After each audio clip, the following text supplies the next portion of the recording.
Hello dear class 11th students, last portion है vectors का।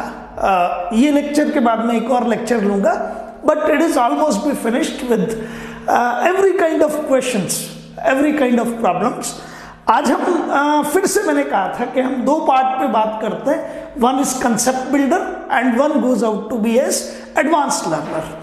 Projection वाली चीज को मैंने एडवांस लर्नर तक लिया था एंड आप लोगों ने बहुत अच्छा काम किया उस पर। अब एक लास्ट जिसे कहते हैं topic, how to find the areas. आज से आप लोग ये सोचना शुरू करेंगे that area is not a scalar quantity, area is a vector quantity. लेकिन चूंकि जब भी इस तरह की बात करते हैं तो एक बड़ा गैप फील होता है। स्टूडेंट को लगता है यार मैंने 9th में कुछ और पढ़ा था, 10th में कुछ और पढ़ा था और यहाँ कुछ और हो रहा है। तो वो गैप जो है ना आप सब लोगों को डिस्टर्ब करता है, लेकिन वो गैप क्रेडिजी कोटा पे आता नहीं है, ठीक है ना। तो आपको फील आएगा कि हाँ बहुत स्मूथ तरीके से चीज आगे जा रही है। तो लेट्स थिंक, हम आज बात करेंगे एरिया ऑफ ट्राइंगल पे एंड एरिया ऑफ पैरेललोग्राम पे। एरिया ऑफ द ट्राइंगल को हम प्रूव करेंगे half A vector cross B vector, और एरिया ऑफ पैरेललोग्राम को हम प्रूव करेंगे A vector cross B vector. But पहले फील मिस मत कीजिएगा, आप उस फील को महसूस कीजिए how it is coming out. तो एक स्टूडेंट कहता है सर हमने लोअर क्लासेस में ये चीज पढ़ी थी that like this is the triangle ABC, agreed, 3 vertices 3 sides, so ABC are the 3 vertices, 3 sides are there। अब बच्चे को ये तो अच्छी तरह से पता है sir area of the triangle का जो फॉर्मूला था it was simply half base into height, है ना। अब आपको गैप फील नहीं होगा, आपको ये लगेगा कि हाँ सर ये फॉर्मूला हमें आता है और इससे आगे लेके चलना है। तो मैं आपको ये कह सकता हूं कि बेस तो कितना है आपके पास में, तो हाफ बेस इज BC। अब हाइट के लिए आप क्या करते थे, इस वर्टेक्स A से एक परपेंडिकुलर ड्रॉप करते थे, और मैंने ये परपेंडिकुलर आपके सामने ड्रॉप किया and it is coming out to be as here it is D। So this perpendicular is having the height or length of AD। Formula क्या कहता है, area of the triangle is half, base is BC and height is what, AD। Yes sir we know it, हम इसे अच्छी तरह से जानते हैं, ठीक है ना। लेकिन अब हम क्लास 11th में हैं या हम 12th या 12th पास हैं, कहीं पे भी हैं, लेकिन ये चीज हम जानते हैं, इसके आगे क्या होना है उस पर बात करते हैं। तो मैंने कहा let this side is A vector, this side is B vector and this is the third side, है ना। आप इसे चाहें तो ये वर्टेक्स आपका स्मॉल a था, ये आपके पास में B था and it was going out to be C। यही समझ रहे थे हम, बिल्कुल क्लियर है आपको। तो I say to you that this AB, this is this one there, let I say that it is a A vector and this is B vector। So two concurrent sides of a triangle which are meeting at a point of B, ये दोनों side, this is A vector and this is B vector। So this side I am saying that it is A vector, this is A vector, and this side what I am saying that this is going out to be as a B vector। तो ये concurrent हुई ना भाई, ये दोनों की दोनों sides आप कहेंगे sir these are meeting at point B, बिल्कुल, and these are inclined to each other at an angle of theta। तो what I am doing, मैंने क्या किया, ये और ये side, two concurrent sides of a triangle are represented by A vector and B vector, and the angle between these two vectors is theta। Do you agree with me? समझ आ रहा है यहां तक, बिल्कुल ठीक है sir. This is a triangle and these are the two concurrent side, one is represented by A vector and one is represented by B vector and the angle between these two is what, that is theta. अब पिछले turn पे, और अब logic को समझिए कि हाँ flow किसे कहते हैं। तो मेरा जो स्टूडेंट है वो बिल्कुल तैयार है सर, ये A वेक्टर का यदि आप कंपोनेंट निकालोगे तो ये जो कंपोनेंट आएगा A वेक्टर का अलोंग द एंगल, है ना। तो अलोंग द एंगल ये कंपोनेंट तो आएगा आपके पास में, that is A cos theta, और यही प्रोजेक्शन था वेक्टर लगाते ही, तो ये तो हो गया A cos थीटा। और ये वाले आपके पास में ये जो कंपोनेंट है A वेक्टर का, ये component it is A cos theta along B vector. समझ रहे हैं, A वेक्टर का कंपोनेंट along b वेक्टर ये a cos थीटा है ना, is that clear in your mind. और ये जो कंपोनेंट आएगा, ये पॉइंट आपका d था, आप देख रहे हैं ऊपर की तरफ, तो this is d here, so AD it is a sin theta and BD it is a cos theta. आप चाहें तो एक और ट्राइंगल को चेक कर सकते हैं, सर दिस इज ABD, दिख रहा है ना, तो आपने कहा sir this divided by this, base by hypotenuse, cos theta होना चाहिए, बेस बाय हाइपोटेनस, तो ये है a cos थीटा और ये है आपका a वेक्टर का magnitude a, so a cos theta by a, capital A लिख रहा हूं इसको मैं यहां से यहां तक, और यहां से यहां तक इसको क्या लिख सकते हैं, that this is capital B because it is the magnitude of B vector. तो ये जो लेंथ है ये तो magnitude of B vector B हो गया, और ये जो लेंथ है ये magnitude of A vector A हो गया, और आपने कहा this is A cos theta, ये grade, and this is what, this is A sin theta. Is that clear in your mind. अब स्टूडेंट कहता है सर बस और क्या चाहिए था, तो आपने कहा area of the triangle is half, base कितना है B, magnitude of B vector, magnitude of B vector, तो it is half, it is the magnitude of B vector that will be B, और इसकी हाइट कितनी है आपके पास में, that is simply the A sin theta. ये height जो आपके पास है this is what A sin theta. तो आपने मुझे कहा एरिया ऑफ द ट्राइंगल हो गया sir half B into A into sine theta, and ultimately you are getting it to be as half AB sin theta. Agreed, सारी चीज समझ आ रही है यहां तक। अब जैसे ही आपने इसे देखा AB sin थीटा, तो मैं आपको याद दिला सकता हूं this is A vector, this is B vector, and you know that A vector और B वेक्टर के बीच का एंगल कितना theta, so you are known to the fact that A vector cross B vector यदि लिखोगे तो उसमें sin theta आता है, और यदि A डॉट B आप लिखते तो उसमें क्या आता है आपके पास में cos थीटा आता है, ये तो आप जानते ही हैं। तो मैंने उठा के एरिया को बोला let it is S, area of this triangle whose two concurrent sides are represented by two vectors, one is A vector and one is B vector। is that clear, समझ आ रहा है, ठीक है। तो आपका एरिया आ गया S is equals to AB sin theta, और अभी रुकिएगा, ये हाफ आपका एक न्यूमरल है, ये आपका वेक्टर का मैग्नीट्यूड है, ये भी न्यूमरल है, ये B वेक्टर का मैग्नीट्यूड है, ये भी न्यूमरल है, और ये sin थीटा है। ये सारी क्वांटिटीज जो हैं वो सारी क्वांटिटीज न्यूमरल्स हैं, स्केलर्स हैं, समझना पड़ेगा, है ना। तो आपने कहा सर ये complete this half AB sin theta it should be scalar quantity, and I multiplied it by n cap, that is a unit vector. तो एक नई चीज बन गई sir, scalar multiplied by unit vector, so it will be the vector.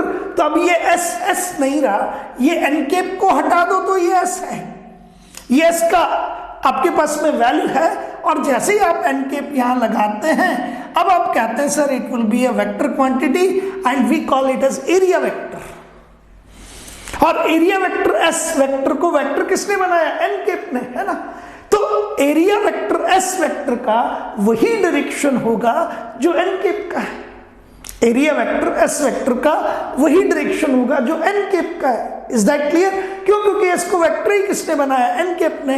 अब मुझे बताइए half की जगह तो हाफ, और AB sin theta n cap, तो आपको दिखाई देता है sir this is A vector, this is B vector, ये रहा complete A vector B vector, angle between these two is theta, so A vector cross B vector will be equals to, you can write it quite easily that A vector cross B vector will be equals to AB sin theta n cap, AB sin theta, and then you can say quite easily that it will be n cap। तो मैंने कहा AB sin theta n cap is A vector cross B vector, मेरा काम हो गया बस। और आप कह सकते हैं that एरिया जो है आपके पास में, area of the triangle, this area of the triangle S vector is equals to, simply किसके इक्वल आता है आपके पास में, ये half A vector cross B vector, and A cross B की डायरेक्शन आप किससे देते हैं, so you are giving the direction of A cross B by right hand rule, right hand thumb rule, right hand screw rule. तो A vector कौन सा है, ये रहा, B वेक्टर कौन सा है, ये रहा, राइट हैंड लीजिए, खुद की आपकी फिंगर्स है, तो आप यूं तो घुमाएंगे नहीं वरना टूट जाएंगी, है ना, समझदार है, तो कुछ नहीं करना, यूं रखा और मिनिमम एंगल से बी की तरफ घुमाएंगे तो दिस इज ए वेक्टर, किधर, ए क्रॉस बी, इसको हम घुमाएंगे बी की तरफ, thumb perpendicular to it and going inwards, और इनवर्ड्स के लिए आप लगाते थे क्रॉस, ये आपको बताता है यूं करके that it is perpendicular to the plane and going inwards. ये ए वेक्टर और बी वेक्टर के प्लेन के परपेंडिकुलर है और किधर जा रहा है, इनसाइड जा रहा है। सो this is S vector and S vector will be equals to what? S vector will be equals to half A vector cross B vector। तो एक तो ये कंफर्म हो गया that my area is a vector quantity। yes, but आपको इससे पहले वाली क्लासेस में एरिया के सिर्फ मैग्नीट्यूड की जरूरत पड़ती थी, and even up to class 10th you people are not known to the fact that what is a vector quantity। तो उस समय सिर्फ आपको मैग्नीट्यूड दिखाया जाता था, और मैग्नीट्यूड अभी भी निकालेंगे तो इट इज हाफ, ये तो न्यूमरल है, A vector cross B vector का मैग्नीट्यूड निकाल दीजिए, वो हमेशा ए बी साइन थीटा आता है। Is that clear? और आपको ये पता है कि यदि ये दोनों वेक्टर्स, इन दोनों के बीच का एंगल जीरो है तो ए क्रॉस बी जीरो आएगा, तो यदि ए वेक्टर और बी वेक्टर के बीच का एंगल जीरो है तो आप जानते हैं उस समय सब लोग कि सर फिर ट्राइंगल ही नहीं बनेगा, और ट्राइंगल नहीं बनेगा तो उसका एरिया भी नहीं होगा। इसको चेक कीजिए जल्दी से, फटाफट से, देर मत कीजिएगा। सो डियर स्टूडेंट्स, आपको ये बिल्कुल क्लियर हो चुका है दैट इन केस ऑफ, आप ये समझ चुके हैं कि area of the triangle is half A vector cross B vector. थोड़ा सा शार्पली वर्कआउट कीजिएगा, ये चीजें आपको ये इन्फॉर्म करती हैं कि हमें मैथ्स को है ना वो थोड़ा सा अच्छे लेवल पे रखना चाहिए। तो मैं ये कोशिश करूंगा कि वो मैथ्स के कुछ फंडामेंटल्स यदि आपके वीक हो तो वो आप स्ट्रांग कर लें, और यदि आपको आता है तो कोई बात ही नहीं है, आपका रिवीजन हो जाएगा, ठीक है ना। अब ट्राइंगल के बाद में हम सीधा सीधा पैरेललोग्राम पे चलते हैं। तो पैरेललोग्राम आप सब लोगों ने खूब बनाया होगा, आपका पैरेललोग्राम से खूब पाला पड़ा होगा सब लोगों का। I say that this is going out to be as a parallelogram। ध्यान से देखिएगा,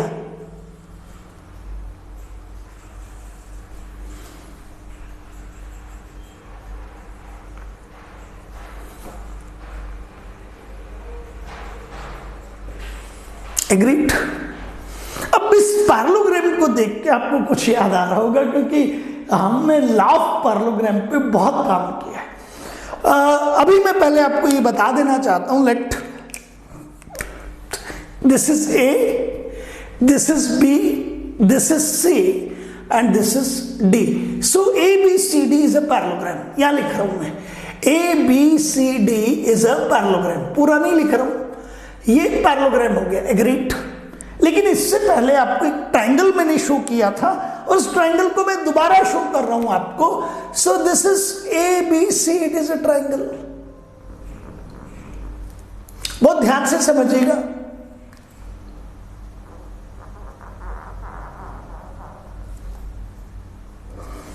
agreed, and you say that this ABC is a triangle।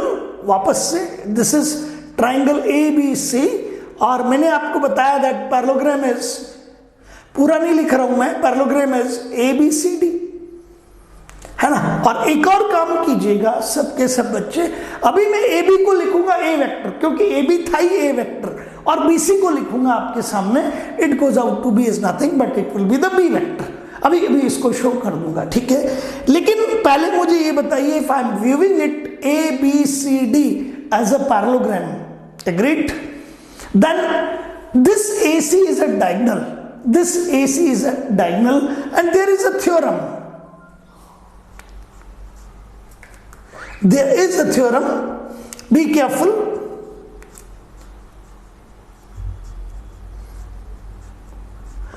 that the diagonal of the parallelogram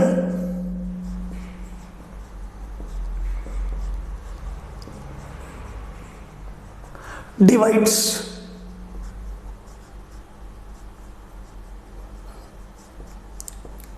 parallelogram in two equal parts।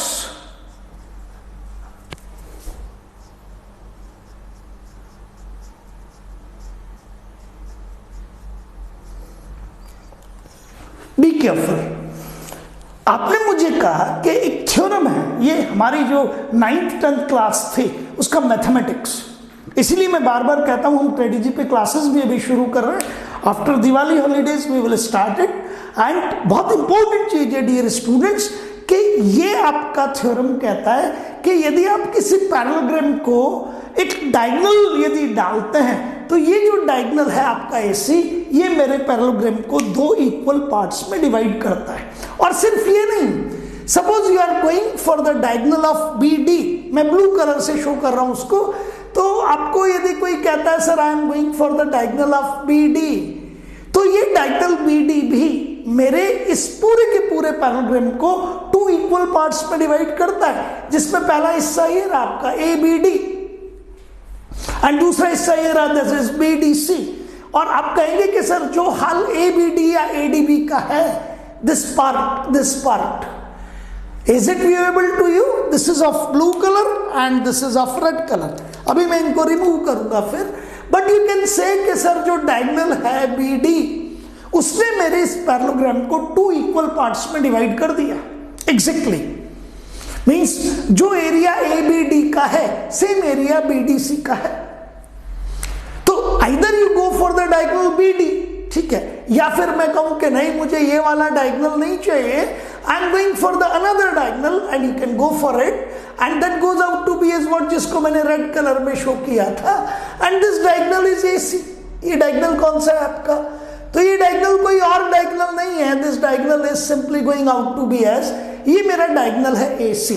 और ये diagonal भी आपके इस पूरे के पूरे पैरेललोग्राम को एक ट्राइंगल बनाता है, डिवाइड करता है। This is the first part that is shaded by the red color and this is the remaining part. So if I say that the area of the triangle ABC is exactly equals to area of the triangle ACD according to this theorem and we can prove it, हम इसे prove भी कर सकते हैं। Agreed? तो अब आपको ये पता लग गया कि जितना एरिया इस ट्राइंगल का है उतना ही एरिया इस ट्राइंगल का है। और आपके अब यदि मैं कहूं that area of the parallelogram will be, यहां से ध्यान से देखिएगा, area of the parallelogram, yes very good, बहुत बिल्कुल ठीक समझ रहे हैं, एरिया ऑफ द पैरेललोग्राम, ये पैरेललोग्राम हो गया, is equals to area of the triangle ABC plus area of the triangle that goes out to be as ACD and आपको ये बता रखा है कि आपका ACD ट्राइंगल का एरिया ABC के इक्वल है, तो आप कहेंगे area of the triangle ABC plus area of the triangle again ABC, because this ACD area will be equals to ABC। तो आपके पास फाइनल चीज आ गई, twice of the area of triangle ABC and this is area of the parallelogram. Agreed? और आपको इसका area अच्छी तरह से मालूम है, तो आप मुझे कहेंगे sir it is 2 and the area of the triangle will be half। and अब आपको वेक्टर्स याद आएंगे, तो ये जो वेक्टर था आपके पास में, that vector was A vector and this vector was going out to be as B vector and the angle between these two was theta। so the two adjacent side or the two concurrent sides, याद आ रहा है, that this is yes AB, this is BC, so this BA is a A vector and this BC is the B vector, these are the two concurrent sides or adjacent sides of the parallelogram। तो आपका जो parallelogram का adjacent side है A vector और B vector, is that clear? So the two adjacent side of the parallelogram are represented by A vector and B vector। Agreed? तो आप मुझे कहेंगे सर यहां तक तो क्लियर है, और ये जो ट्राइंगल है इसका एरिया हमें मालूम है ABC का, अभी आपने बताया है हाफ, और आप इसे कहेंगे A vector cross B vector, और आप हाफ से हाफ कैंसिल करने की तैयारी कर चुके हैं, मुझे पता है। तो आपके पास फॉर्मूला बना A vector cross B vector, और अब आप कहते हैं area of the parallelogram, area of the parallelogram, area of parallelogram S vector will be equals to A vector cross B vector. Be very careful. मैंने आपको दोनों के दोनों फॉर्मूले ये नहीं कहा है कि यार it is a fact, usually ये होता है, याद कर लो यार, रट लो इसको, बट मैं आपको लेके चलाऊं कहां से, जहां से आपने छोड़ा था। आपने मुझे ये बताया था कि हाँ सर हम अच्छी परसेंटेज लेके आए 10th में और हमें पता है कि area of the triangle half base into height होता है, मैं वहां से लेके आया हूं आपको। और यदि कोई कहता है उसको ये भी पता नहीं है तो आप क्रेडिट जी की मैथ्स की क्लासेस को ऑप्ट कीजिए, बहुत ही जिसको कहते हैं नॉमिनल आपको कॉस्ट पे वो मिलती है, नॉमिनल फी पे मिलती है, और अपने मैथ्स के फंडामेंटल को स्ट्रॉन्ग कीजिए और आगे बढ़िए। तो अब एरिया ऑफ द ट्राइंगल आप उठा के लिखेंगे that S vector will be equals to what, S vector will be equals to A vector cross B vector. But dear students be very careful, आप बहुत ध्यान रखिएगा, ये ए वेक्टर और बी वेक्टर है कौन? पहले ये तो पता कर लेना कि area of parallelogram A vector cross B vector कब होगा, when a vector and b vector are the two adjacent sides of the parallelogram। तो अब यहां हम नोट लिख सकते हैं, बहुत इंपॉर्टेंट नोट है, आप उसे लिखेंगे, if the two adjacent sides of the parallelogram, if the two adjacent sides of the parallelogram are represented by a vector and b vector, then the area of the parallelogram S vector will be equals to A vector cross B vector. Do you agree with that? और यदि आप मुझे कहेंगे कि sir इसका magnitude चाहिए हमें, so this is magnitude of S vector that will be equals to S, that will be equals to simply the magnitude of what? Magnitude of A vector cross B vector. Agreed? बात समझ आ गई? तो अब क्या क्या चीजें ध्यान रखेंगे? If the two adjacent side of a triangle, two adjacent side, concurrent जिनको कहते हैं, is that clear? जो concurrent है, ये भी concurrent है। So if the two adjacent side of a triangle are represented by A vector and B vector, then area of the triangle is represented by half A vector cross B vector. And you can find its magnitude just मतलब इसका magnitude बहुत आसानी से निकाल सकते। तो जब भी मैग्नीट्यूड पूछे तो मैग्नीट्यूड निकाल दो, और यदि वेक्टर फॉर्म में पूछता है तो वेक्टर फॉर्म में निकाल दो। रिपीट करो मेरे साथ, if the two adjacent side of a parallelogram are represented by A vector and B vector, then area of the parallelogram is represented by A vector cross B vector. Agreed? लेकिन parallelogram की जगह यदि triangle है तो फिर आप कहेंगे if the two adjacent sides of the triangle are represented by A vector and B vector, then area of the triangle will be represented by half A vector cross B vector. Do you agree with that? एक बार repeat कर लो यार। If the two adjacent sides of a triangle are represented by A vector and B vector, then area of the triangle is represented by half A vector cross B vector. And if the two adjacent sides of the parallelogram are represented by A vector and B vector, then area of the parallelogram is represented by A vector cross B vector. Do you agree with that? ये cross product के use हैं बहुत जबरदस्त, इसीलिए मैंने आपको cross product, law of parallelogram, dot product, जितनी भी चीजें थी बहुत डिटेल में पढ़ाई। वेक्टर में मैंने कॉम्प्रोमाइज नहीं किया किसी भी तरह का, न मैंने कॉम्प्रोमाइज किया during the units and dimensions, न मैंने कॉम्प्रोमाइज किया during what motion in one dimension, और नहीं मैंने कॉम्प्रोमाइज किया ड्यूरिंग वेक्टर्स। अब जब वेक्टर आपका फिनिश हो जाएगा तब मैं आपको कह सकता हूं, क्योंकि इसके बाद एक लेक्चर और लगेगा जहां मिसलिनियस चीजों को डिस्कस करेंगे, लेकिन उसके बाद आपका मैकेनिक्स का कोई क्वेश्चन गलत नहीं हो सकता। आप लॉज ऑफ मोशन पढ़ेंगे बहुत आसानी से पढ़ लेंगे, वर्क एनर्जी पावर पढ़ेंगे, अरे भाई वर्क तो पढ़ा ही दिया ना मैंने, it is the dot product of force with displacement, it is the energy. Power में क्या करना था, it is a dot product of force with velocity. तो ये सारी चीजें यहां कंप्लीट हो जाती हैं, तो यू नो दैट ये सारा काम आ गया आपको। अब कुछ टिपिकल चीजों पे चलते हैं जो डिस्टर्ब करते हैं हमको, उन पे लेके आता हूं, ठीक है ना। तो आपको area of the parallelogram clear है, और अभी मैं पैरेललोग्राम को यहां बने रहना देता हूं। लेकिन कई बार क्या होता है कि पैरेललोग्राम का एरिया पूछा गया and the student is committing the mistake, student वहां गलती कर रहा है, और जबरदस्त गलती कर रहा है, उसको पता भी नहीं पड़ रहा कि वो क्या गलती कर रहा है। तो चलिए थोड़ा सा इसको कहते हैं कि हम एडवांस स्टेज पे चलते हैं, और उस एडवांस्ड स्टेज पे मैं आपको ये कहना चाहता हूं कि पैरेललोग्राम को आप बहुत सारे तरीके से देखने की कोशिश कीजिए। So this is going out to be as, यहां मैं पैरेललोग्राम शो करता हूं और अभी आपको सिर्फ और सिर्फ पैरेललोग्राम शो करके बताता हूं, ठीक है ना। B very very careful. ए वेक्टर आप देख रहे हैं, बी वेक्टर आप देख रहे हैं, and A vector and B vector are the two adjacent vectors, is that clear? Two adjacent sides जिनको मैंने एज अ वेक्टर शो किया है पैरेललोग्राम के। So this is going out to be as A vector and B vector are representing the two adjacent side of a parallelogram. Agreed? Is that clear? अच्छा, मुझे ये बताइए कि यदि मैं यहां से कहूं और अब इसे मैं बनाने की कोशिश करूं तो आप इस वेक्टर को क्या कहेंगे? Yes, very good, very good.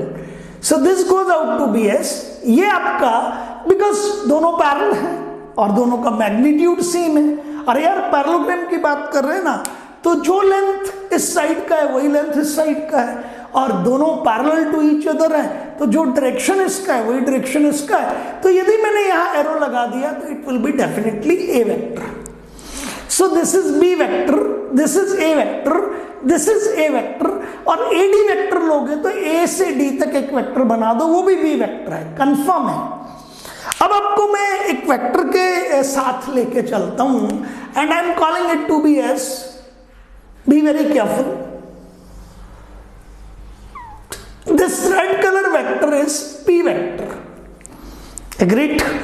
And एक और वेक्टर बनाता हूं आपके सामने, पर पहले चले इस पे बात कर लेते हैं। So you see a triangle, एक ट्राइंगल को चेक कीजिए। So a triangle which you are viewing, that is BCD, and with this triangle you are viewing that there are three vectors. One is this B vector, one is A vector, and one is P vector. मैं बनाता हूं आपके सामने, बहुत जल्दबाजी नहीं करेंगे। तो this is B vector here, agreed? This goes out to be as what? This goes out to be simply nothing, but it is a vector will be here, and this goes out to be as what? यहां की मैं बात करूं तो this is P vector, है ना बेटा? Law of triangle apply कर लीजिए। दिस बी वेक्टर प्लस, अरे यार सीधा दिख रहा है ना, बी वेक्टर के हेड पे आपने ए वेक्टर की टेल रखी। अब आप कहेंगे बी वेक्टर के हेड पे ए वेक्टर की टेल है, ये तो डिस्प्यूटेड हो गया ना, हेड में टेल, ये प्योर टेल, ये प्योर हेड, इसको टेल रहने दिया, इसको हेड रहने दिया। तो लॉ ऑफ वेक्टर एडिशन बहुत आसानी से कहता है, जो आपने कई बार लिखा भी है, कि ट्राइंगल BCD मुझे बताता है कि sir P vector should be equals to, P vector should be equals to B vector plus A vector. और यही तो लॉ ऑफ पैरेललोग्राम था, that this diagonal which is passing through the point of concurrence. मैंने बताया आपको बहुत detail में, वो डायगोनल जो पॉइंट ऑफ कॉन्करेंस से जाता है वो इन दोनों वेक्टर्स के एडिशन को शो करेगा in terms of magnitude as well as in terms of direction. और इसको हमने यहां कर दिया that this is our equation number 1, ये हमारी इक्वेशन नंबर 1 हो गई। ठीक है, ये बात हमारे को क्लियर कट समझ आ चुकी, हम इसे समझ चुके that P vector will be equals to B vector plus A vector. अच्छा, ट्राइंगल BCD के बाद में एक ट्राइंगल शो करता हूं आपको, थोड़ा सा ध्यान से देखिएगा, यू विल एंजॉय, मजा आएगा आपको। तो मैंने कहा कि सर ये एक और आपका डायगोनल है और यहां मैंने एरो बनाया है, and this is simply nothing but it is a Q vector. Be very very careful. हालांकि ये थ्योरम्स मैंने पढ़ाई थी आपको। तो you see a triangle, that triangle will be ABC, this is the triangle ABC। ये मेरा ट्राइंगल है, कौन सा? ABC, है ना। अच्छा, इस ट्राइंगल में आप देख रहे हैं, दिस इज, बना देते हैं ना यार एक बार, ये A वेक्टर ये रहा, दिस इज B वेक्टर ये रहा, and this goes out to be is what? Q vector ये रहा।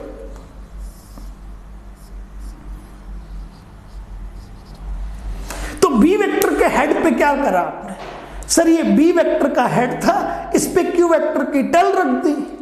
तो ये जो पोजीशन है वो ना तो आपका हेड रहा, ये लो हटा देते हैं, बी वेक्टर के हेड पे क्यू वेक्टर की टेल रख दी, तो ये ना तो आपके पास में हेड है ना टेल है, लेकिन ये तो प्योर हेड है और ये प्योर आपके पास, ये तो हेड है और ये प्योर टेल है, ज्वाइन कर दीजिए, ये लीजिए। तो आप क्या कहोगे कि सर ये आपका वेक्टर सम है बी वेक्टर और क्यू वेक्टर का, और इसका नाम क्या दे रखा है आपने, ए वेक्टर।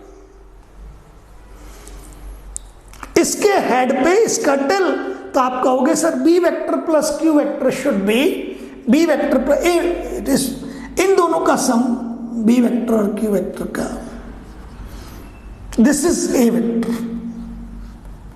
एंड इसको अभी इक्वेशन 2 कह सकते, पर थोड़ा सा आगे चलिए। क्यू वेक्टर किसके इक्वल आएगा, Q vector will be equals to A vector minus B vector.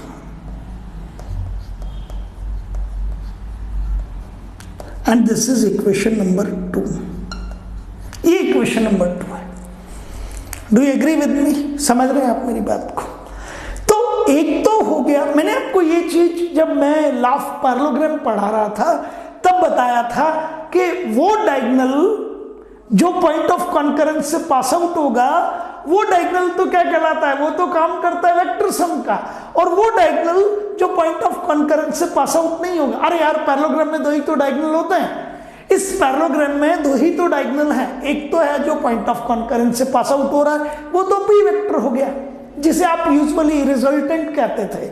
Vector sum means resultant. तो ये तो आपका डायगोनल जो पॉइंट ऑफ कॉन्करेंस से पास आउट होगा ये तो वेक्टर सम को रिप्रेजेंट करेगा, और ये वाला जो डायगोनल है जो पॉइंट ऑफ कॉन्करेंस से पास आउट नहीं होगा ये वेक्टर डिफरेंस को शो करेगा। और देखो ए वेक्टर माइनस बी वेक्टर आ गया।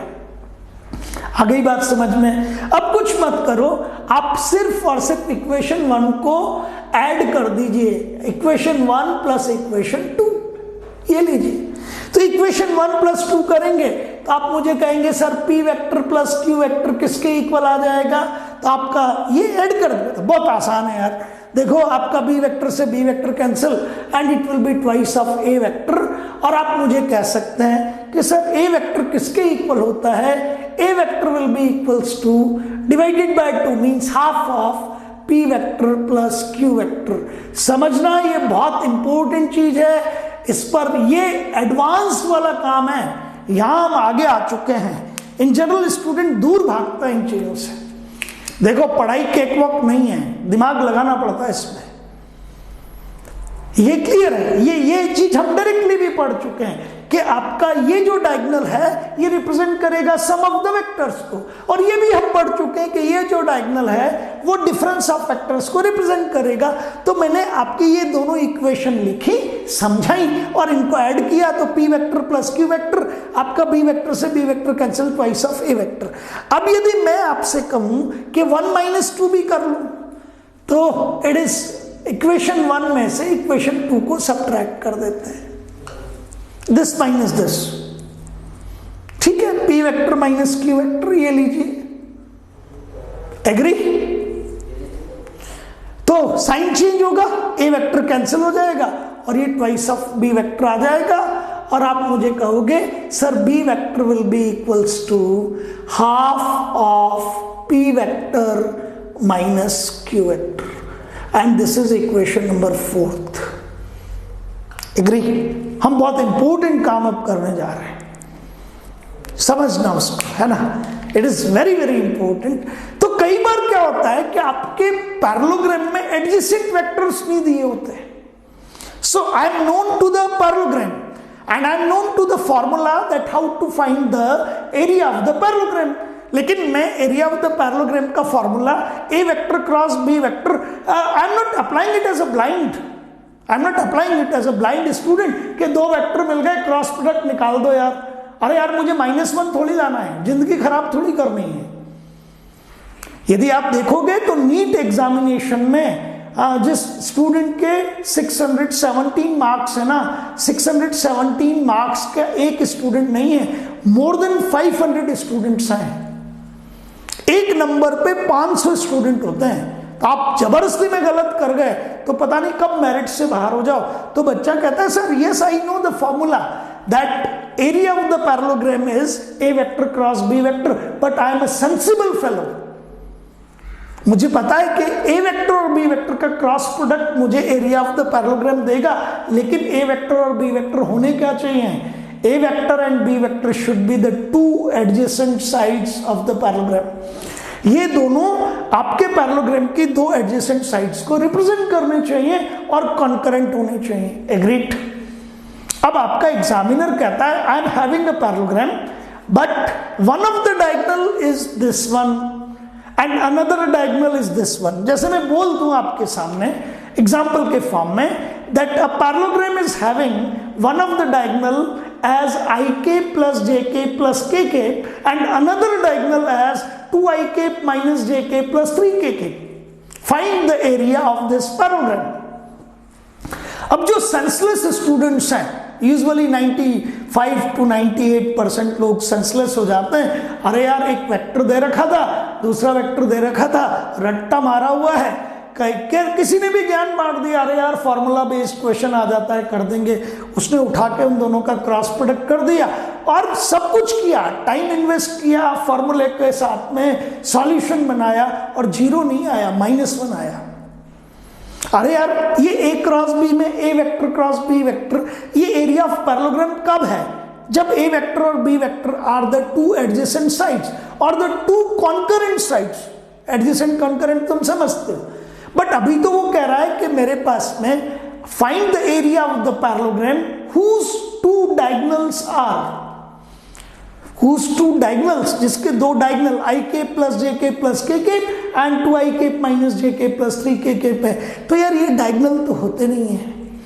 यहीं से काम शुरू करता है कौन? Sensible student. तो सर अब आएगा मजा, अब मेरा सही होगा और बाकी लोगों का गलत होगा। देखो वैसे तो एज ए ह्यूमन बीइंग ये गलत चीज है, बिकॉज मैं भी मेरी लाइफ में मेरिटोरियस स्टूडेंट्स रहा हूँ, तो हमेशा ऐसा होता है कि जब भी सबका क्वेश्चन ठीक हो गया तो फिर मजा ही नहीं आया यार। मजा तो जब आए कि अपना सही हो, बाकी का क्या हो जाए? गलत हो जाए। तो अब स्टूडेंट को ये पता लगा कि हाँ बाकी लोग गलती करेंगे और मुझे यहाँ से माइलेज लेना है, दूसरों से आगे बढ़ना है, तो वो कहता है sir one of the diagonal is P vector and one of the diagonal is Q vector. ठीक है, और हमें पता है कि यदि दोनों डायगोनल्स का एवरेज निकालोगे तो वो एक vector means half of the sum of two diagonals it is a vector, half of the difference of two diagonals is q vector। Agreed? Half of the sum of two diagonals it is a vector, half of the difference of two diagonals it is b vector। अच्छा s vector किसके equal था? Area vector. it is equals to a vector cross b vector। Value रखो यार, ये लीजिए ए vector को क्या लिखोगे आप? Half P vector plus Q vector cross half P vector minus Q vector. Agreed? आपको पता है कि 1/2 तो 1/4 हो जाएंगे और ये ब्रैकेट बन के P vector plus Q vector cross P vector minus Q vector. This is your S vector. ये एरिया ऑफ द पैरेललोग्राम आएगा। तो आपको मैंने पूरा डिटेल में ये समझा दिया कि यदि आपके पास में diagonals are given then what's the formula and if the adjacent sides are given then what's the formula, है ना। बस बाकी क्रॉस प्रोडक्ट निकालना आपको आता है, वो मैंने बहुत डिटेल में आपको समझा रखा है, वो आप क्रॉस प्रोडक्ट निकाल दीजिए और आगे बढ़ जाइए। ठीक है, बस पढ़ते रहिए और आगे बढ़ते रहिए। Thank you.